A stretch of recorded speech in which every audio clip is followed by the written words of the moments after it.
রাতের অন্ধকারে ময়নাগুড়ি রামশাহী এলাকায় ঠিকাদারি সংস্থার বিভিন্ন জিনিস চুরি করে নিয়ে গেল দুষ্কৃতীরা।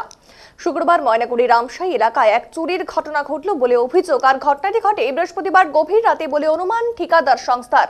ঘটনায় জানা যায়, রামশাহী জেলা পরিষদের একটি রিসর্টে দুটি কটেজের কাজ হচ্ছিল জলপাইগুড়ি জেলা পরিষদের তরফ থেকে। আর সেই কাজের বরাত পেয়েছিল ময়নাগুড়ি বার্নিশ অঞ্চলের ঠিকাদার সংস্থার মালিক অলোক ঘোষ।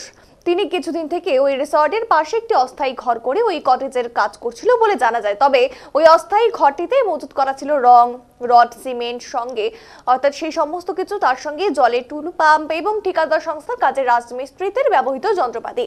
শুক্রবার সকালে ওই ঠিকাদার অর্থাৎ অলোক ঘোষ জানতে পারে তাদের রামশাহীর ওই অস্থায়ী ঘর থেকে ঘরের টিন কেটে রড, রং, জলের পাম্প এবং মিস্ত্রিদের ব্যবহৃত বিভিন্ন যন্ত্রপাতি চুরি হয়ে গেছে। আর এই অবস্থায় অলোকবাবু এদিন ময়নাগুড়ি থানায় চুরি সংক্রান্ত এবং একটি অভিযোগ কিন্তু দায়ের করেন চুরি সংক্রান্ত।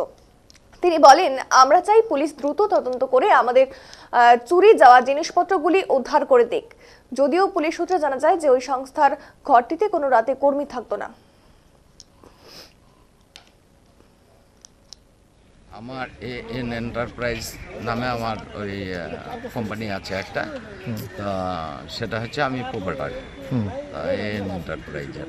আচ্ছা, ওখানে জেলা পরিষদে আমি একটা কাজ পাই। জেলা পরিষদের যে রিসোর্টটা আছে রামশাহীতে, সেই কাজ করতে গিয়ে সেখানে অনেক দিন থেকে কাজ হয়। তো কাজ করতে গিয়ে সেখানে আমি ক্যাম্প করি।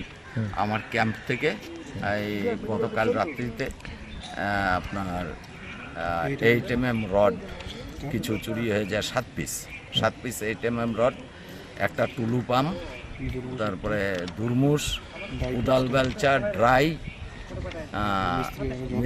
আরো মিস্ত্রির যন্ত্রপাতি ইত্যাদি মাল চুরি হয়ে সেখান থেকে। এখন কতটা সমস্যায় পড়ছেন? রং আপনার 3 প্যাকেট, ওই ওয়ালপুট্টি, এগুলো চুরি হয়ে যায়। কতটা সমস্যায় বললেন এখন এগুলো চুরি হয়ে যাবে? এখন এগুলো চুরি হওয়াতে আমি একটা ভালো সমস্যায় পড়ে গেলাম। এমনিতে আমার লেসের কাজ, তার মধ্যে যদি মালপত্র চুরি হয়ে যায় তাহলে সেখানে আমি কি করে কাজ করে উদ্ধার হতে পারবো? কিসের কাজ হচ্ছিল এটা? এটা হচ্ছে দুটো কটেজ হচ্ছে জেলা